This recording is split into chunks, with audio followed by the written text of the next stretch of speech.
கவிதைக்கு பொருள் தந்த கலைவாணி நீயா? என் கனவோடு கேட்கின்ற காற்றலங்கை நீயா?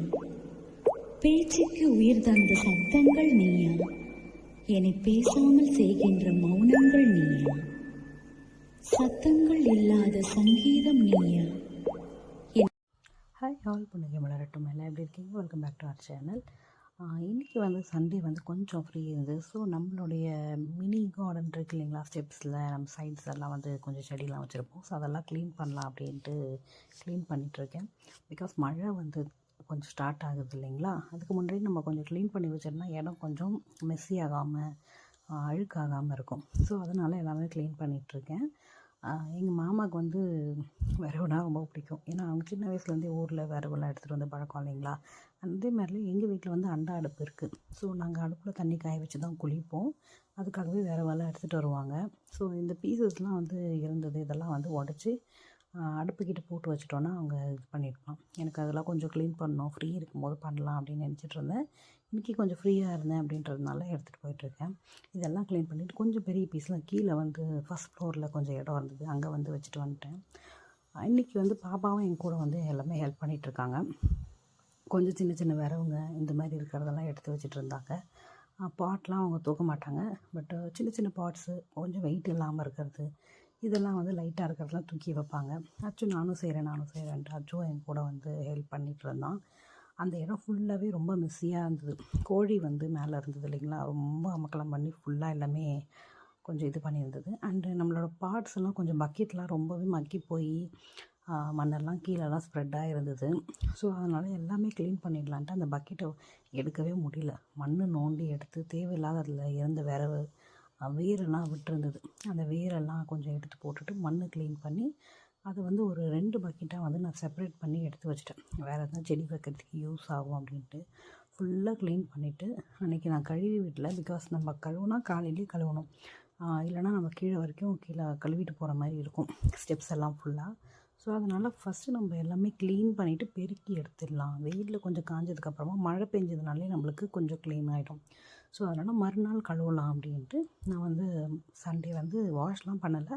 பட் எல்லாம் க்ளீன் பண்ணி கொஞ்சம் வெயிலில் நல்லா காஞ்சதுக்கப்புறமா அந்த மண்ணையும் நல்லா பெருக்கி எடுத்துகிட்டு அதுக்கப்புறமா மறுநாள் வந்து கழுவி விட்டேன். நீங்கள் இந்த ஈரப்பதம் இருக்கும்போதே நீங்கள் கழுவுனீங்கன்னா எக்ஸ்ட்ரா ஒரு 10 பக்கெட் வந்து உங்களுக்கு தண்ணி வந்து வேஸ்ட் ஆகும்.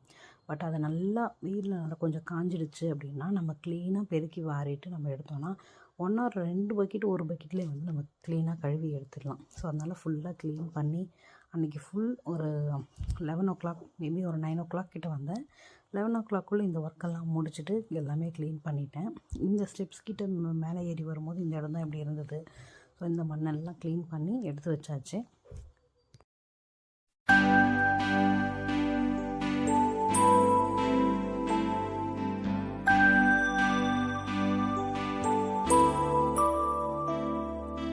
கொல்லையில தென்னை வைத்து குருத்தோல பெட்டி செஞ்சு சீனி போட்டு நீ திங்க செல்லமாய் பிறந்தவளோ.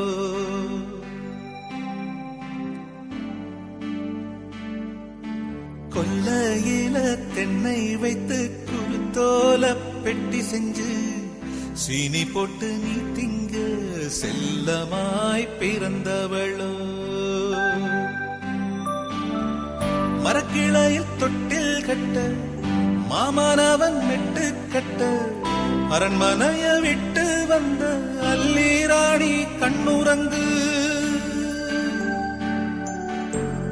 மரக்கிளையில் தொட்டில் கட்ட மாமனவன் மெட்டு கட்ட அரண்மனைய விட்டு வந்த அல்லீராணி கண்ணுறங்கு. கொல்லையில தென்னை வைத்து கொஞ்சம் க்ளீன் பண்ணி எடுத்ததுக்கப்புறமா அங்கங்கே அப்படி அப்படியே வந்து மாற்றி மாற்றி விட்டுருந்தேன். இது வந்து நம்மளுக்கு இந்த நைட்டில் ஆகாய தாமரைன்னு ஒரு பூ பூக்கும் இல்லைங்களா, இலையிலே பூ வரும்.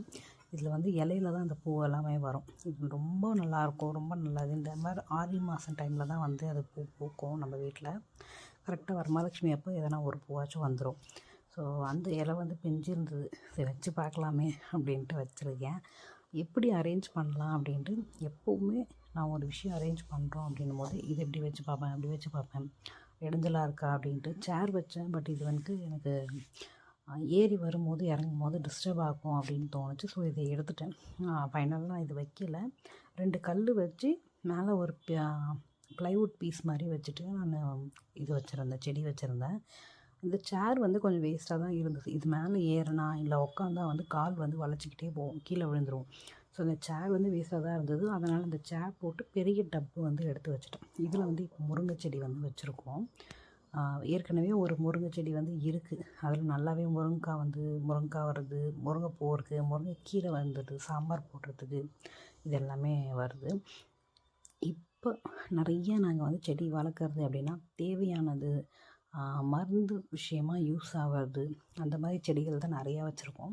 முடக்கத்தான் கீரை, பெரண்டை, அண்டு வந்து பசங்களுக்கு சளி பிடிச்சதுன்னா ஊற்றுறதுக்காக துளசி, கற்பூரவள்ளி அண்ட் வந்து குப்பாமணி இலை அப்படின்னு சொல்லுவாங்க. அது ஊற்றுனா பசங்களுக்கு அடியோட சளி வந்து நம்மளுக்கு வாமிட்லேயோ இல்லை ஒரு பாத்ரூம்லேயோ வந்து வந்துடும். பசங்களுக்கு ரொம்ப நல்லது. அந்த மாதிரி இதெல்லாம் தேவை அப்படின்ற மாதிரி தான் வச்சுருப்போம்.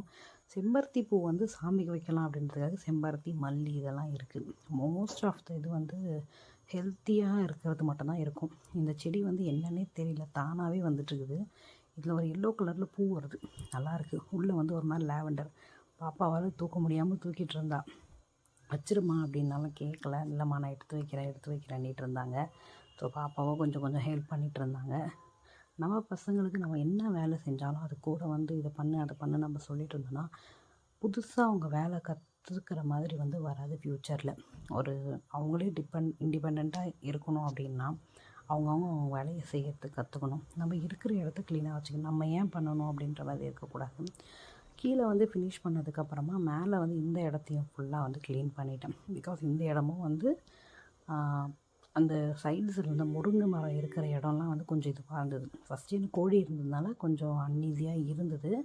அப்போது ஒரு தடவை க்ளீன் பண்ணேன். இப்போ ஃபுல்லாக எடுத்துகிட்டு அந்த கட்டைங்கெல்லாம் எடுத்து மாற்றி வச்சுட்டு கல்லுக்கிட்ட வேறு கல் போட்டு வைக்கலாம் அப்படின்ட்டு ஃபுல்லாக எல்லாம் க்ளீன் பண்ணேன். கீழே வந்து அந்த செடிக்கிட்டலாம் வந்து ஃபுல்லாக மண் இருந்தது.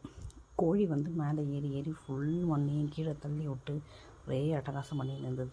ஸோ கீழே கோழி போனதுக்கப்புறம் எனக்கு ஒரு பெரிய தலைவலி தீர்ந்த மாதிரி இருக்குது சொல்லலாம். பிகாஸ் எனக்கு மேலே வந்து எனக்கும் பிடிக்கல. அப்பப்போ அழுக்கு பண்ணிகிட்டே இருக்கும், கலீஜ் பண்ணிகிட்டே இருக்கும். நம்மளோட ஸ்லாங்க் வந்துச்சு. ஸோ அதான் வேறு ஒன்றும் இல்லை. எனக்கு இந்த மாதிரி இதுவாக இருந்தால் பிடிக்கல. ஓரளவுக்கு பெட்ஸ் வந்து இடம் இருக்கணும், நம்ம தனியாக வளர்க்கணும். கோழிக்கெலாம் நம்ம வீட்டுங்கெல்லாம் செட் ஆகாது. பிகாஸ் பில்டிங்கில் வந்து ஒரு 8 குடும்பம் இருக்காங்க அப்படின்னும் போது அவங்களுக்கும் நம்மளுக்கும் ஒரு மாதிரி அவங்களுக்கு ஒரு கம்ஃபர்டபுளாக டிஸ்கம்ஃபர்ட் நம்ம கொடுக்கக்கூடாது. நம்ம வந்து ஏன் அவங்க இதெல்லாம் கேட்கல அப்படின்ற மாதிரி இருக்கக்கூடாது அப்படின்றதுனால நான் யோசிப்பேன். அண்ட் க்ளீன் பண்ணதுக்கப்புறமா ஃபுல்லாக அங்கேருந்து மண்ணெல்லாம் க்ளீன் பண்ணி எடுத்துட்டோம். க்ளீன் பண்ணதுக்கப்புறமா எல்லாம் அரேஞ்ச் பண்ணி வச்சுட்டு பாருங்கள் எப்படி இருக்குது அப்படின்றத. இது வந்து செம்பருத்தி செடி. ஒரு பிங்க்கும் ரெட்டும் கலந்த மாதிரி வந்து இந்த செடியில் வரும். டெய்லி 1 or 2 பூவாச்சும் கண்டிப்பாக பூத்துடும். ரொம்ப நல்லாயிருக்கும். நம்மளுடைய வேப்ப மரம் இருக்குது வீட்டில், முருங்கை மரம் இருக்குது. அந்த பிங்க் கலர் பூ வந்து தானாகவே வந்துருக்குது. கருவேப்பிலை செடி இருக்குது, மல்லி செடி இருக்குது, கத்தாழை இருக்குது. அப்புறம் பசலைக்கீரைன்னு சொல்லுவாங்க, தொட்பசரை அப்படின்னு சொல்லுவாங்க. இது வந்து அல்சருக்கு ரொம்ப நல்லது. இந்த மாதிரி நம்ம கீரைலாம் வந்து நம்ம என்ன பண்ணோம்னா மொத்தமாக எல்லா கீரையும் பறிச்சுப்பேன். கீழாநெல்லி இது எல்லாத்தையுமே கொஞ்சம் பறித்து வச்சுட்டு இது எல்லாமே வந்து நல்லா சின்ன வெங்காயம், தக்காளி இதெல்லாம் போட்டு நீங்கள் காரக்குழம்பு வச்சுக்கலாம். புளி ஊற்றி ரொம்ப சூப்பராக இருக்கும். பசங்க வந்து சாப்பிடுவாங்க கண்டிப்பாக. இந்த கீரை வந்து கடைய முடியாது, கடைஞ்சிங்கன்னா கண்டிப்பாக கசப்பு வரும். ஸோ எல்லா கீரையும் இந்த மாதிரி மருத்துவ குணம் உள்ள எல்லா கீரையும் போட்டு நம்ம இந்த மாதிரி குழம்பு வச்சு காரக்குழம்பு வச்சு கொடுத்தோம்னா புளிக்குழம்பு மாதிரி ரொம்ப டேஸ்ட்டாக நல்லாயிருக்கும். பசங்க சாப்பிடுவாங்க. பசங்களுக்கும் கொஞ்சம் ஹெல்த்தியாக நம்ம கொடுத்த ஒரு திருப்தி இருக்கும். மோஸ்ட்லி இந்த மாதிரி தான் செய்வோம். இந்த கீரையெல்லாம் பிச்சு சீனி போட்டு நீ திங்க செல்லமாய் பிறந்தவளோ,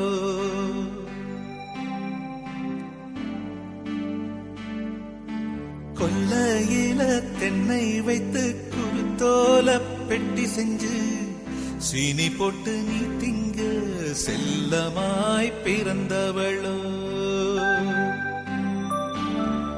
மரக்கிளையில் தொட்டில் கட்ட மாமனவன் மெட்டு கட்ட அரண்மனைய விட்டு வந்த அல்லீராணி கண்ணுறங்கு.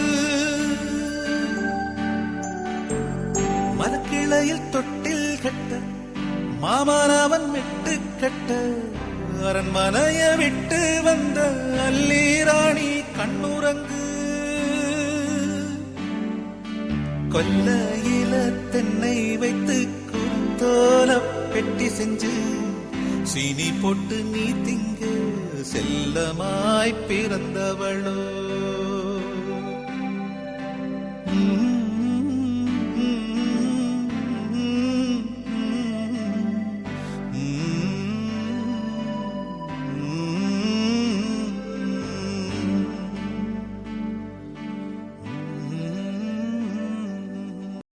ஓகே ஃப்ரெண்ட்ஸ், இந்த வீடியோ உங்களுக்கு பிடிச்சிருக்கோம் நம்புறேன். தேங்க்ஸ் ஃபார் வாட்சிங். Keep supporting me. Take care. I love you all.